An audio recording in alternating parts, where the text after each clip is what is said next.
Welcome to the Independent Advisors Podcast, where we dive into the world of stocks, tradable markets, and financial planning with Jessup Wealth Management's Chief Investment Officer, Mark McEvily, and CEO, Matt Jessup.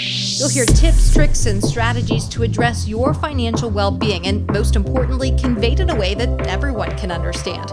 Here are your hosts, Mark and Matt. Hey everyone, welcome to episode number 217 of the Independent Advisors Podcast, where Matt Jessup and I, Mark McEvily, bring you everything you need to know from the past week in the world of financial markets and financial planning. So, good morning, Matt. Good morning, Mark. Welcome back to the podcast, my friend. Yeah, thank you. Thank you. Our baby girl, Mia May McEvily, was born on August 24th at 5:03 p.m. and she weighed in at 8 pounds, 4 ounces and was 21 inches long. So, it's been quite the 2 weeks here, just getting acclimated and everything. But my wife Kenzie and Mia are doing really, really well. No major issues. The birth went as planned. Kenzie is recovering nicely, so it was great. We were told it was the most boring textbook birth that some people have ever seen, which is a very good thing. We love boring births. I love that. So, eventually we'll, sure I'll do a podcast with her strapped to my chest or something of the sorts, but her and Kenzie are getting some much needed rest right now. Love it. As always, we will quickly review the month-to-date and year-to-date performance for the major market indices that we track, and this data is from Y-Charts.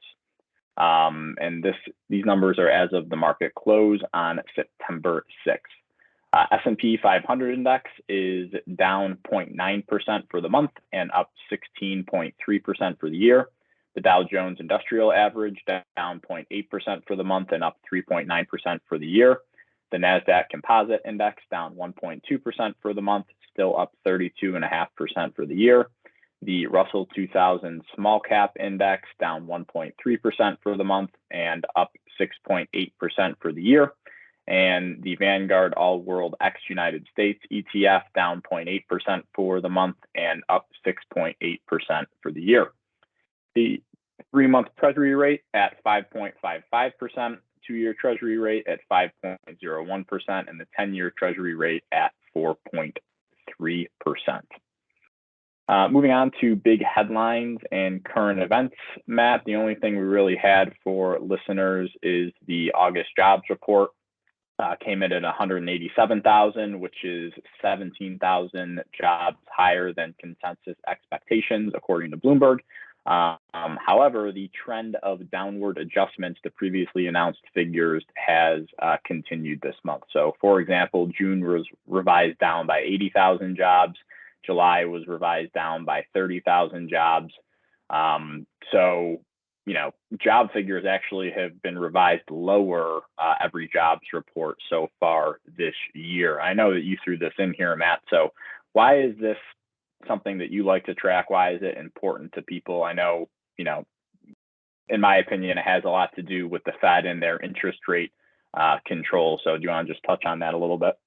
Yeah. So if we kind of take a step back, go to last year, Jackson Hole conference, end of August, the Fed was talking real tough on inflation.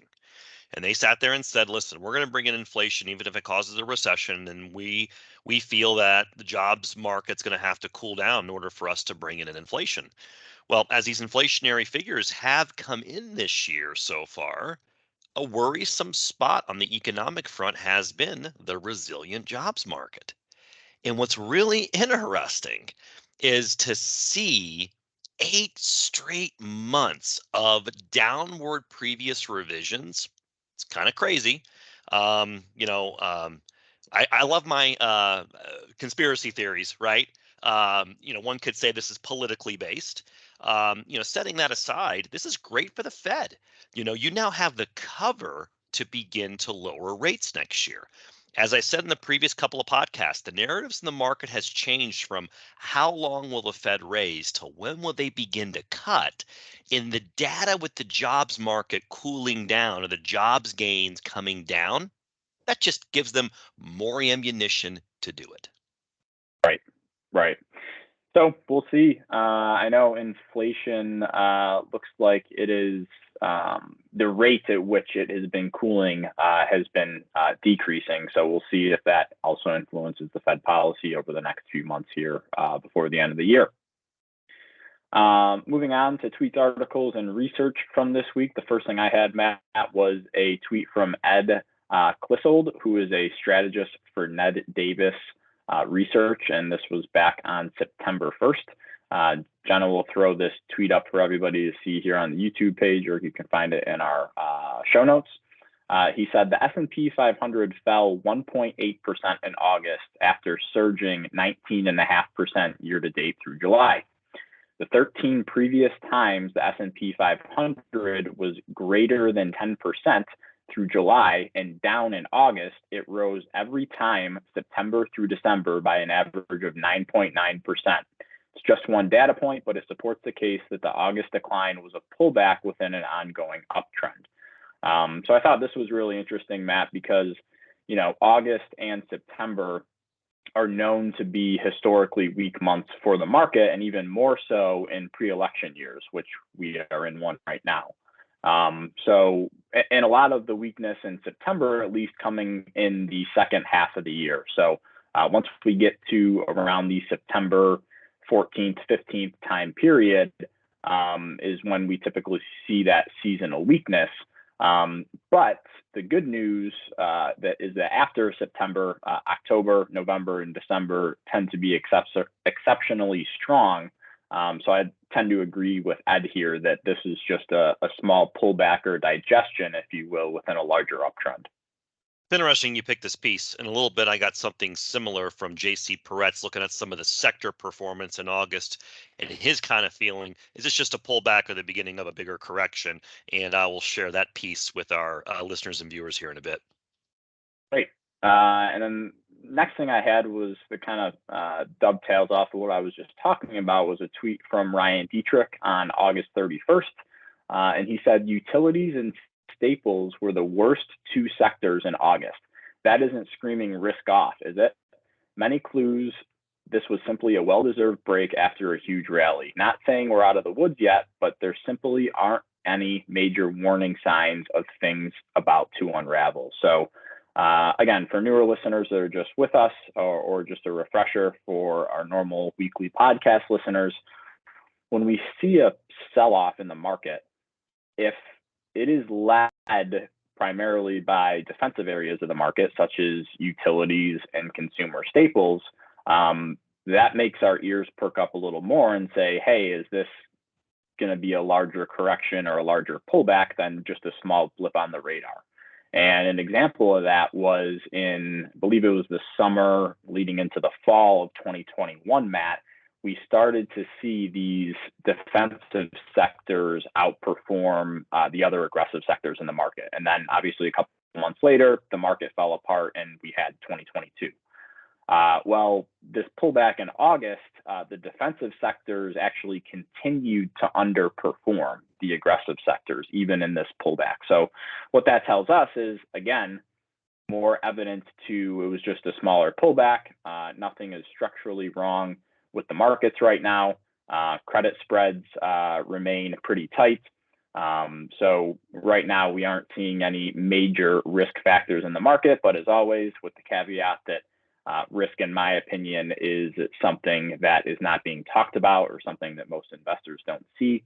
But as of right now, we are operating under the thesis that the rest of the year is going to be pretty strong once we get through this month of September. And let's say we're right for a second.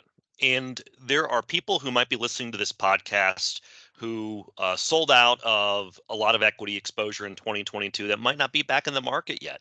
And if you have proper risk tolerances, goals and objectives, time horizons, and you see these periods of kind of a one step back, a sell-off, consolidation, use the term that's appropriate for you.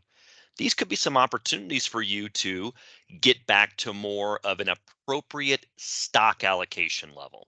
And so you're getting some pitches. So let's say that, this kind of plays out the way it was in history, and you have a good Q4. Again, invest for your proper time horizon and risk tolerance, but you're getting some opportunities here. Yeah, great point. Last thing I had was a tweet from Alfonso de Pablos on August 28th. And he tweeted, "Who's buying Chinese equities at this shelf of former lows?" It's a tweet of the Chinese internet ETF KWEB, and it's showing that kind of trading near the low end of its range going back to 2014, 2016. 2014 is when the ETF started trading, and we're near those lows right now. And there's an additional commentary by the chart report, Matt, that I wanted to share with people, and it goes back to what we talk about a lot is the magazine indicators. And this is a little comical too. So the chart report said, today's chart of the day was shared by Alfonso de Pablos. Chinese stocks are starting to appeal to contrarians as a telltale sign of extreme pessimism emerges. This week's cover of The Economist features a caricature of Xi Jinping riding a half snail, half dragon with the caption, "Xi's failing model, why he won't fix China's economy." It's not just The Economist showing hate for Chinese equities. Jason Gupfart of Sentiment Trader pointed out today that the number of negative news articles on China is at a record high. Despite the bearish narrative, Alfonso shows that the Chinese internet ETF KWEB has reclaimed support at $26.50 and has formed an inverted head and shoulders pattern. Contrarians aren't necessarily betting Xi will save the day, but rather they're betting that the worst has already been priced in for Chinese equities. So again, this is kind of just a little comical, Matt, because The Economist has been pretty spot on in the past of saying things are going to hell in a handbasket for certain areas of the market. The latest one is China. And the funny thing, Matt, is that I just, after I saw this, I kind of looked up some of the largest Chinese stocks within this China internet ETF, one of them being Pinduoduo, which is a Chinese retailer. The ticker symbol is PDD. And just days after this magazine cover came out, you can't make this up, PDD was up 17% in one day. There it is. I mean, how long have we been talking about the whole phenomenon of these magazine covers being the contrarian indicator over the years? It might not always work out that way, right? Past performance is not indicative of future results, but it's like, that's just interesting how it worked out this way this time, right? Yeah, it does. And, another thing to add on to this, I believe that it was just within the past week or two, I don't know if you heard this, but China reduced the amount of tax on stock gains. Yes. Over in China. So that came out like right after this magazine cover too. So it's just like a perfect storm for Chinese equities to potentially rally. And I'm not saying that, everyone should rush in and buy China, but China has been pretty weak for a decent amount of time now, so it wouldn't surprise me to see at least a short-term bounce or a beginning of a new uptrend in Chinese equities, especially when, there's a lot of talk about, Russia and China getting closer and closer, and the whole geopolitical sphere is kind of uncertain right now. There's more talks about them invading Taiwan. So everyone, not everyone, but a lot of people, at least what I'm seeing, are pretty bearish on China. So interesting to see how China performs, I guess, over the next 6 months to a year. I agree. My only remaining comment on this topic is I'm not one to count out Xi Jinping. I mean, the guy is like Putin. He plays chess, and he is 15 moves ahead of you. Yeah, I agree. So with that, I will turn it over to you. All right, my first piece, and I think you're going to enjoy this, Mark. It's a chart that depicts the relationship between the Fed funds interest rate. So for our newer listeners, that is the interest rate that the government charges banks to borrow money from them versus the unemployment rate. Now, this piece is from Mike Zaccardi, Mark. As you know, he is a personal finance writer, investments and markets, and he's based out of Jacksonville Beach, Florida. He posted this on September 1st. And what it is, it's a chart where the source is Bank of America Global Investment Strategy and Bloomberg. And it shows job openings versus unemployment peaking. Now, I'm going to have Jenna put this chart up for our YouTube viewers. This will be a part of our show notes, and our traditional podcast listeners can access these show notes in all of our social media sites, whether it be Facebook, LinkedIn, Twitter, etc. So what this chart depicts, and it goes back about 2 decades, Mark, is in the dark blue is the federal funds rate, again, the interest rate the government charges banks to borrow money. And it shows then the U.S. job openings, unemployed RHS indicator. And what's interesting is you've seen in previous instances where the Fed has hiked and those job openings peaked and came in right along with interest rates. What do you see this time around, Mark? I will let you interpret this chart. Yeah, it looks like, according to this chart, that the Fed is done or close to being done hiking interest rates because job openings divided by the unemployed is falling. And you can see that the same thing happened back in 07 and then again in 2019, 2020 kind of marked the beginning of interest rates coming down at least. So I was in a client review meeting yesterday, and the employment market came up as a topic. And one comment I made to this during this meeting was in regards to the JOLTS report or the job openings report. And to give perspective to our listeners and viewers, Mark, pre-COVID, we had about 7 million job openings here in the U.S. Okay, at the peak point of pain for companies really seeking people to work, that number got above 12 million. As we sit today, we're sitting at around 9 million.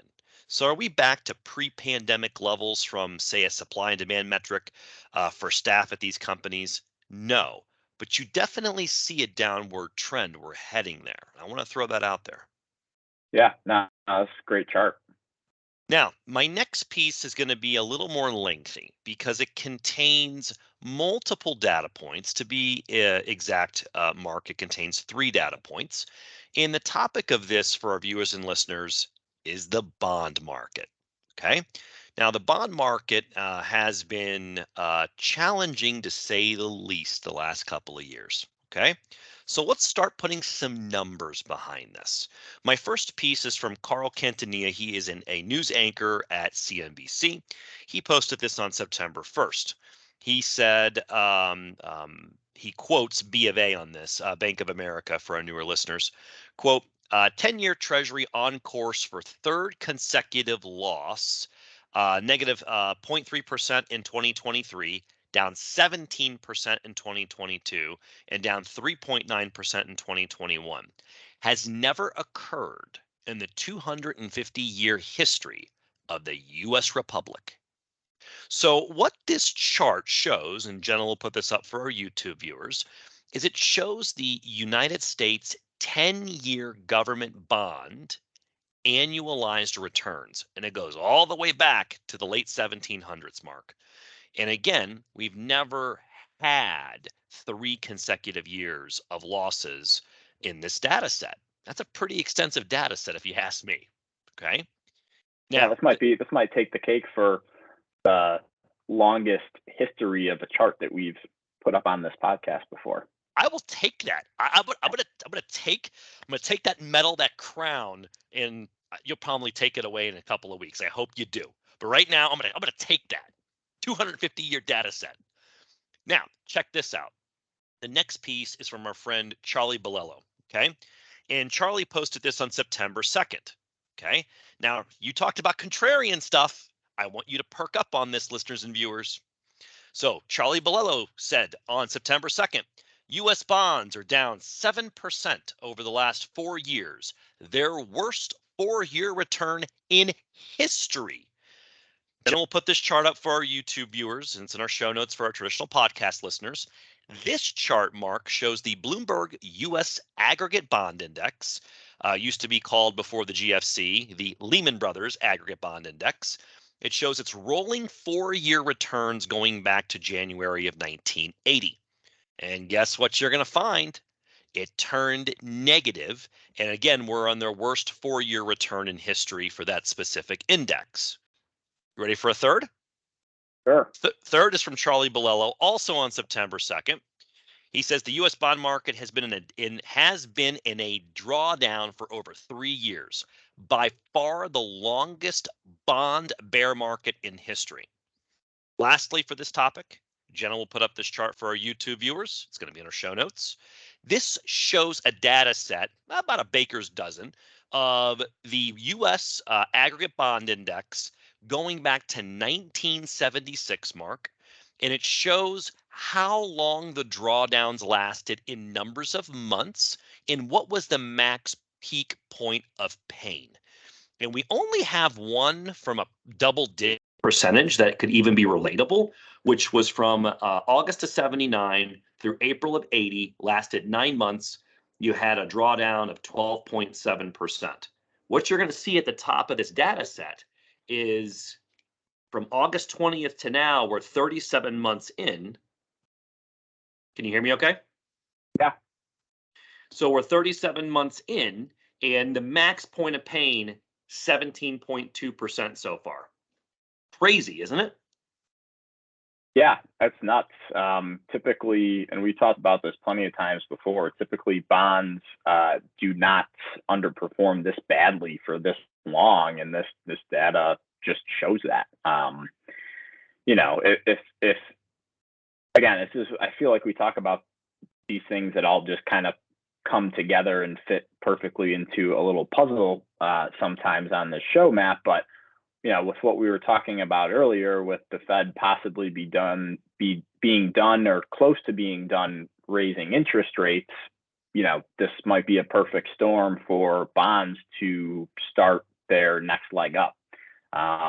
Just because they have been so weak, and I would expect, after we get to the first of the year in 2024, if the Fed truly is done raising rates, that we might see a long outperformance in bonds going forward. So definitely something to keep an eye on, and we've been tracking this closely, particularly via the ETF TLT, 10-year Treasury bond ETF. That has started to show signs of potentially trying to form a bottom. I'm not going to call the exact bottom right now, but we've seen a nice little bounce short term off of the lows. So it wouldn't shock me if bonds started kicking into gear here. Exactly. And I think that when you look 3 years down the road, not even the next 6 months, you look 3 years down the road, the contrarian part of me thinks you could have a tailwind on some of these potential bond returns, just given how bad the data is now. That's the only thing I'm saying, is that the numbers are so poor going back, not just weeks, not just months, not just years, not decades, centuries. Yeah. So it's interesting when you look at that data set. Again, past performance not indicative of future results. This is a pretty depressed numbers, forward looking several years out. I think people might be surprised. Yeah. My last item, seasonal weakness. You brought this up at the top of the podcast. This tweet is from JC Peretz, September 1st. Quote, consumer staples and low volatility stocks leading the way downside last month. That continues to suggest that we're just seeing some well-deserved seasonal weakness and not the beginning of some epic crash or bear market of any kind. Yeah. I mean, we talked about it earlier. I just, you would expect some of these defensive names to start to outperform at a certain point when there's going to be substantial market weakness or a longer period of weakness, and just not seeing it right now. I agree, sir. Turn it back over to you for the financial planning topic of the week. Yeah, so this one was a blog post from Ben Carlson on August 18th titled, "You Probably Need Less Money Than You Think for Retirement." And he starts off by saying, one of the biggest problems with money is our feelings about it are always relative. So many people assume that once they hit a certain level of income or net worth, that all their problems will magically vanish. Unfortunately, what typically happens when you make and save more money is you begin comparing yourself to people who have more than you instead of your previous levels of wealth. Lifestyle creep causes you to spend more and more to keep up. And since there are always going to be people richer than you, it's difficult to feel wealthy even when you are. My contention is it's hard to consider yourself wealthy if you still worry about money all the time. The quotes from this Bloomberg survey that Ben went over from some of these respondents are telling in this regard. Quote, 10 years ago, if I had told myself I was making the money I am now, I'd be flabbergasted. I would have said I was living it up, he said. Now, while I'm financially secure, it doesn't feel like I'm making the dollar amount that I'm making, end quote. Another quote, honestly, the more money you make, the more your lifestyle kind of changes a lot, he said. Your vacations and the restaurants you go to are more expensive, end quote. Ben says this is a perfect encapsulation of lifestyle creep and why some mythical number in the future probably won't solve all your problems. Younger you would probably be blown away by how much money you make, but older you is a completely different person with different preferences and responsibilities. Here's another one. Despite owning a home worth almost $400,000 in Dallas and a condo in Hawaii, Tom Thompson and his wife don't feel rich. In fact, having more money has just resulted in more bills.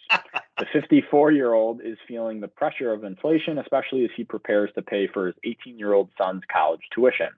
Despite an annual household income of about $450,000, Thompson worries about his job stability at an ad agency where losing a big client could mean a layoff.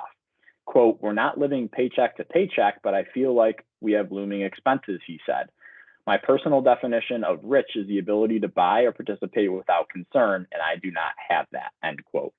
So I thought this was a good article. People can read it. We'll throw it up in our show notes. You can read the whole article if you'd like.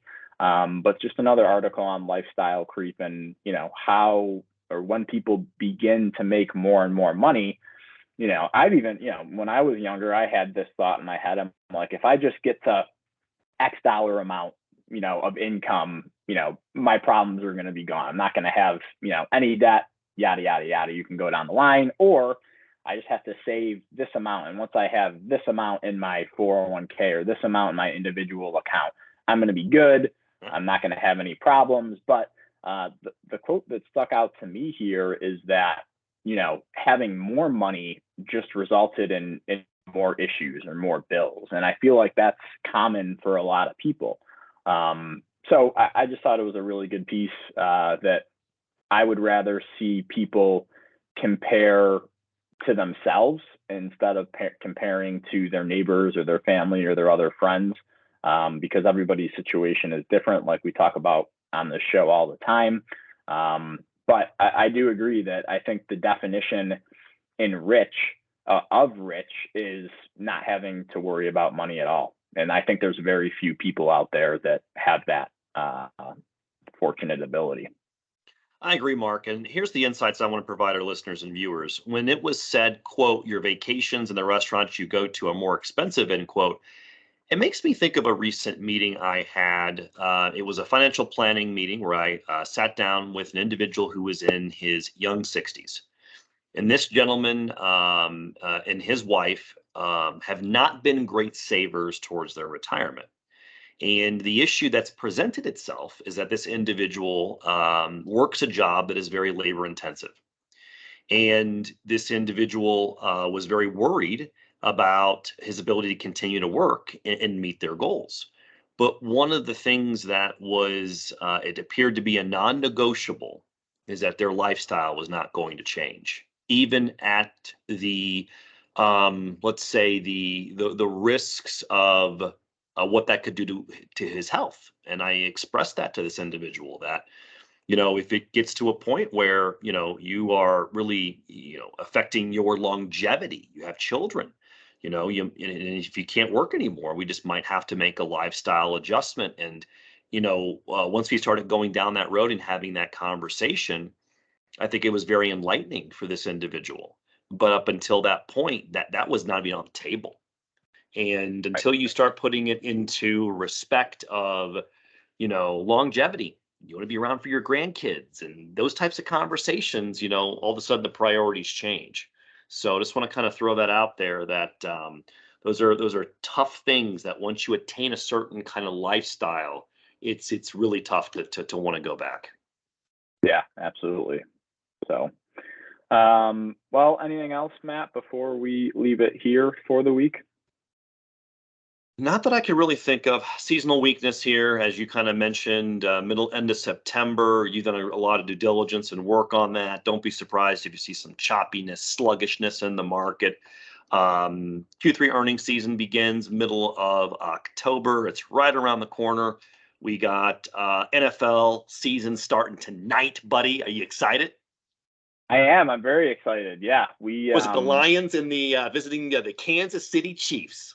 Chiefs, yeah, the reigning Super Bowl champs. Yeah, we were, just being home with me and Kenzie and taking care of the baby. When we're hanging out with Mia, we throw the TV on, and I've never spent this amount of time at home over the past 10 years, like during the day, right? So we're like, what do we watch? And I've been watching tennis because the U.S. Open is on right now, and that's been on for the past 2 weeks. So I've never watched so much tennis in my life, and it's like baseball to me. I enjoy it, but I don't like to watch until like the last set.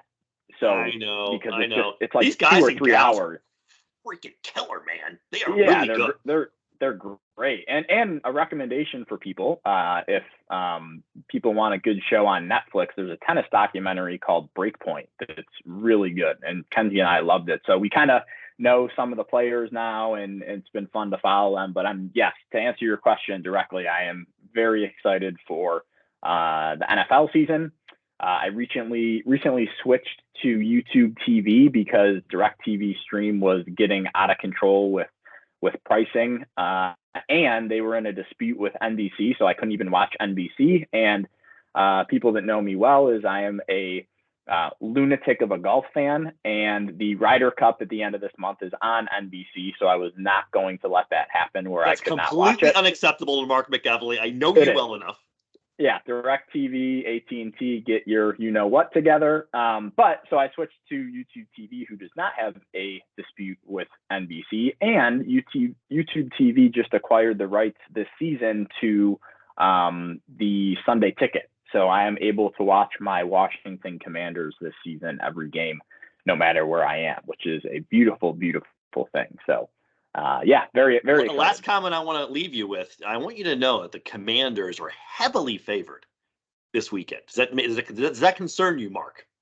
No. You know what? I feel pretty good about this weekend because the Cardinals look like they're a dumpster fire right now. But that's also one of the most dangerous games where everyone is so low on a team. I think everyone's expecting the Cardinals to finish in the bottom of the barrel for the year and have the number 1 draft pick next year. But that concerns me a little bit. But we have a new quarterback this year, Sam Howell, second-year guy out of North Carolina, have some weapons on offense. Our defense should be just as good as it's been the past couple of years. So I'm optimistic, very optimistic. But at least in Ohio, we got a big tilt for Ohio. We got the Bengals against the Browns. Who are you taking? Oh, I can't wait for that game. 1:00 Sunday.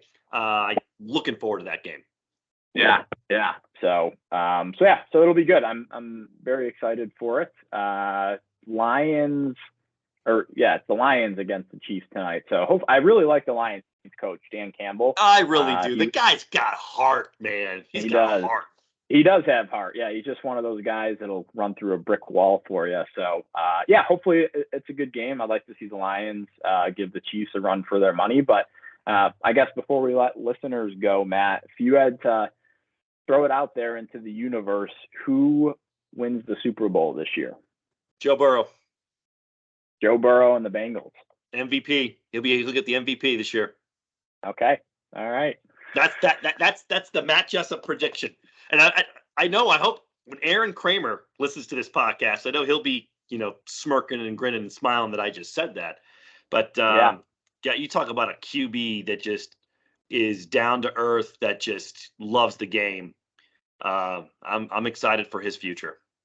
Yeah, and I'm hearing that he's in contract negotiations right now, and that potentially there could be a new contract that he gets from Cincinnati before the game on Sunday that would potentially, I was hearing, make him the highest paid NFL player in history. So he should be.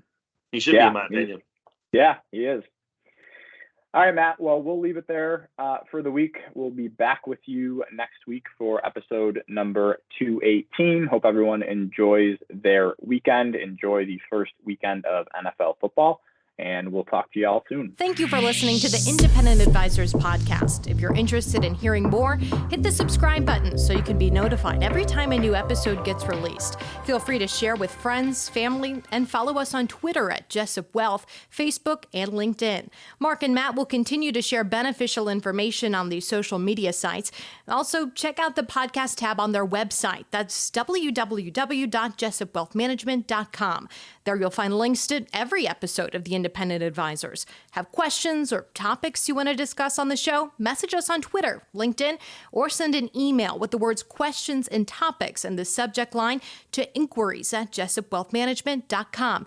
We'll talk about it right here on the podcast. Certain sections of this commentary may contain forward-looking statements based on reasonable expectations, estimates, projections, and assumptions.